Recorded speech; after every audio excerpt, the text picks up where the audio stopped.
বুকের মাঝে ভীষণ ব্যথা রক্তক্ষরণ হয়েছে যেদিন তারা বাবরি মসজিদ পাগলা বেশে ভেঙেছে।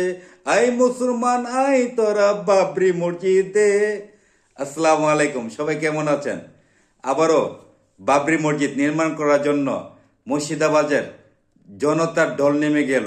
অতি প্রথম দিন কেউ মাথায় করে কেউ হাতে করে, হাট বাজারে যেরকম সবজি বিক্রি হয় সেভাবে ইটগুলো ইট বাটার থেকে কিনে নিয়ে আসতেছে। দ্বিতীয় দিন বালু সিমেন্ট লড ট্রাকে ট্রাকে আসতেছে মুর্শিদাবাদে বাবরি মসজিদ। আগের থেকে 2 থেকে 1.5 গুণ বিশাল বড় করে বাবরি মসজিদ বানাবে। সেই বাবরি মসজিদে কে বা কারা বাধা দিবে? এখানে সনাতন ধর্মের অনেক ভাই বোনেরা সাক্ষাৎকার শুনলাম, ওনারা বলেছেন আমরা যদি মন্দির বানাতে পারি তো মুসলমানরা মসজিদ কেন বানাতে পারবে না। অসংখ্য ধন্যবাদ জানাই বোন, স্যালুট তোমাদেরকে। যে সনাতন ধর্মের অনেক ভাই বোনদেরকে অনেক সাংবাদিক ভাইরা সাক্ষাৎকার নিয়েছেন, ওনারা এই কথাইগুলো বলছেন। কে বা কারা বাধা দিবে? যারা বাধা দিবে তাদেরকে আমরা রুখে দাঁড়াবো। মুর্শিদাবাদের অনেক সনাতন ধর্মের অনেক মুসলমান ভাই বোনদের এই বক্তব্যগুলো। আজকে এই মুর্শিদাবাদের বাবরি মসজিদের পাশাপাশি কিন্তু এখানে হবে হোটেল হবে, স্কুল হবে এবং বিদ্যা আশ্রম হবে। বিদ্যা আশ্রম, যারা বৃদ্ধ লোক অনেকে বিদ্যা আশ্রমে দিয়ে দেয়, এরকম পরিকল্পনা কিন্তু মুর্শিদাবাদের হুমায়ুন কবির সাহেব হাতে নিয়েছেন। তো এই হুমায়ুন কবির সাহেবের উনি কখনো কল্পনা করতে পারে নাই এই বাবরি মসজিদ নির্মাণ করার জন্য এভাবে জনগণ সাড়া দেবে। কোটি কোটি টাকা গোপনীয়ভাবে এক ব্যক্তি 8 কোটি টাকা দান করলেন গোপনীয়ভাবে, তারপরে নামটা প্রকাশ করছেন না।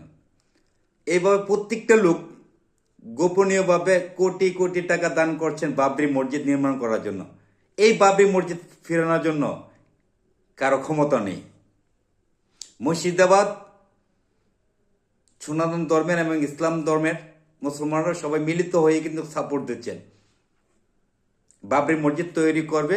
এবং ওনারা প্রতিজ্ঞা করেছেন যদি ওনারা যদি জেলও খাটতে হয় তারপরও জেল খাটবে।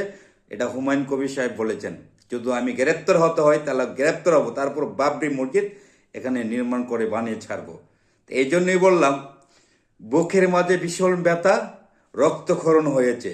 বাবরি মসজিদ যারা ভেঙেছে পাগল বেশে, তাদের জন্য কিন্তু এই আমার ছোট্ট একটি গানের সুরে সুরে বুঝিয়ে দিলাম যে বাবরি মসজিদকে থামিয়ে রাখার মতন আমার যে কোনো সরকার আসলো আমার মনে হয় না এটা ফিরিয়ে রাখতে পারবে। এই বাবরি মসজিদ সেই মুর্শিদাবাদের জনগণের দল নেমে গিয়েছে। যে যেভাবে পারে সেভাবেই কিন্তু গোপনীয়ভাবে প্রকাশ্যে দান করে যাচ্ছে বাবরি মসজিদ নির্মাণ করার জন্য। বুকের মাঝে বিশাল ব্যথা রক্তক্ষরণ হয়েছে। বাবরি মসজিদ পাগল হয়ে যারা তোরা ভেঙেছিস, আয় বাবরি মসজিদ দেখে যায়। এই বাবরি মসজিদ নির্মাণ করবে মুর্শিদাবাদের জনতা। দোয়া রইল এবং শুভকামনা রইল। এই বাবরি মসজিদে তারা দান দক্ষিণা করছেন গোপনীয়ভাবে। আল্লাহ সবার দান আপনি কবুল করে নিন এবং সবাইকে মনোবল বাড়িয়ে দেন যে আবারও সেই বাবরি মসজিদ মুর্শিদাবাদে নতুন করে বিশাল আকারে একটি বাবরি মসজিদ হয়। সবাই ভালো থাকবেন। আসসালামু আলাইকুম।